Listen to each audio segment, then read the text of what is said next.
Hello, my name is Claire Pierce, and I'm a part-time student teacher at Penn Grove Elementary in a first grade classroom. It is currently about my second week there, so I'm still getting to know all the students and how they are acting during their education and learning time. But it is very clear that some students have some disabilities, and it might not be ones that are very visual to outsiders and observers, but being in the classroom as much as I am, it is noticeable when a couple students have attention disorders and deficiencies that make it harder for them to stay on task and listen to the teacher and do what they're supposed to be doing. So I know my teacher mentioned that a couple have IEPs, and I'm still trying to get to know them and get to know whether it's speech or whether it's a smaller learning disability, and I want to be able to help them and fit their needs as a observer and helper and part-time teacher in the classroom. I currently am seeing in the classroom like what services they receive. That's one of our questions, and I know a speech therapist comes in and is kind of analyzing one of the students right now who has some attention disorder, and I know another person has a speech disorder that they pull them across out of the room, I should say, every so often during the week to work with them. Um, Evidence of a universal design for learning. That was very interesting reading. I completely understand why we should have a UDL in all classrooms, because there are disorders that might not be very visible to everyone, but whether it's flexible seating or whether it's different types of ways of learning, they have really cool things in the classroom that I'm in. A couple of the ways are they have iPads for every student, so they can hear, they can touch the screen, they can do different activities that are all learning. There's ones called Lexia. They have one for their reading, which is Wonders.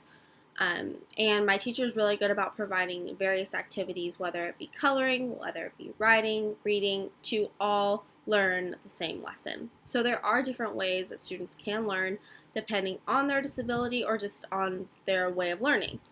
Um, and some more strategies that could be used that aren't really utilized in the classroom are, like I said earlier, the flexible seating I think is really cool. They could stand, sit on bouncy balls, and sit on the ground depending on their attention span and how they are learning that day, which I think is really interesting and could help them have a better learning environment for that day.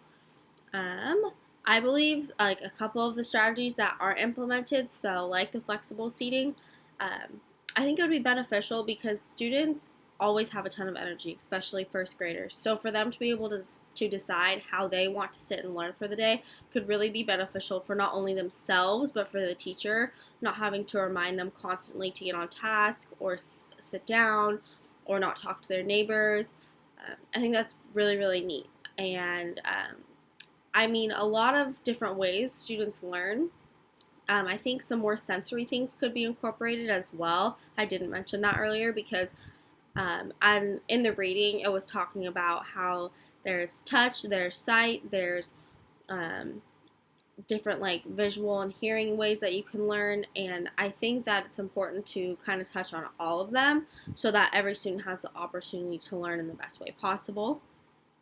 Um, And my future classroom environment, I want to eventually work with third or fourth grade because I feel like that's kind of in the middle of being really young and also being ready and getting their way onto middle school. So it's kind of right in the middle.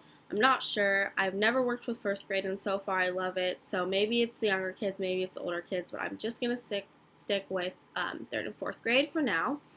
And I do see some challenges, obviously, in the education setting that I would want to work in because not every school has the money and the support from parents and the support from other upper advisors in the teacher setting that would allow some of the things that I would want in my classroom. And I definitely want the flexible seating, as I've said, and I think some of the tools can be expensive. That will get across to all students. That would be whether it's sensory or visual or hearing. Some schools don't even have iPads. I'm fortunate enough to work with a place that does. But yeah, I think it's really neat that there are ways to come over these challenges, overcome them, whether it's through donations or fundraisers, or even meeting with other teachers on figuring out what ways we can work with one another to provide the best learning ability for all students.